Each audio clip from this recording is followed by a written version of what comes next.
Peggy 3.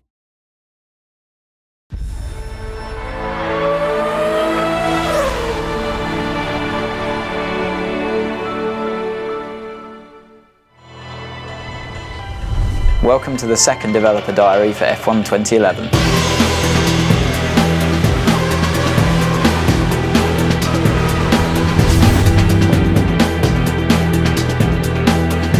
A lot of the feedback that we got on the 2010 title was that the handling is very good. For me, that's obviously the thing I want to try and correct as much as possible and improve. It's not a case of transferring what we'd learned from 10 and just putting it back into 11.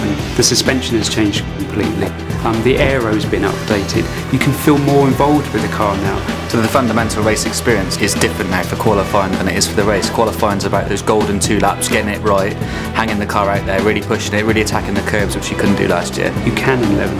If you see a driver locking up under braking and smoke coming off the tyres, you can do that in the game. You've got a lot more mechanical grip basically available to you, and you can feel that in the slow speed corners.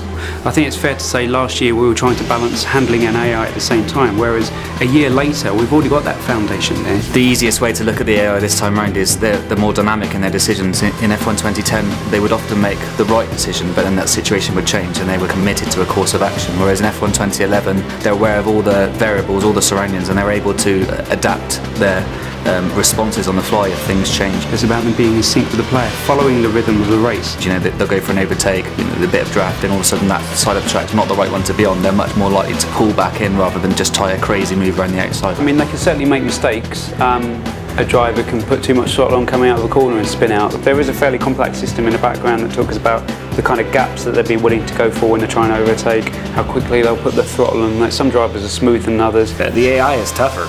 It's a lot more realistic. You're fighting with them a lot more. They're faster. It's a lot of fun. The handling's much better than last year. There's a lot more control than there used to be with the oversteer and the understeer. You can really feel the car and also save it if you get a bit of a moment.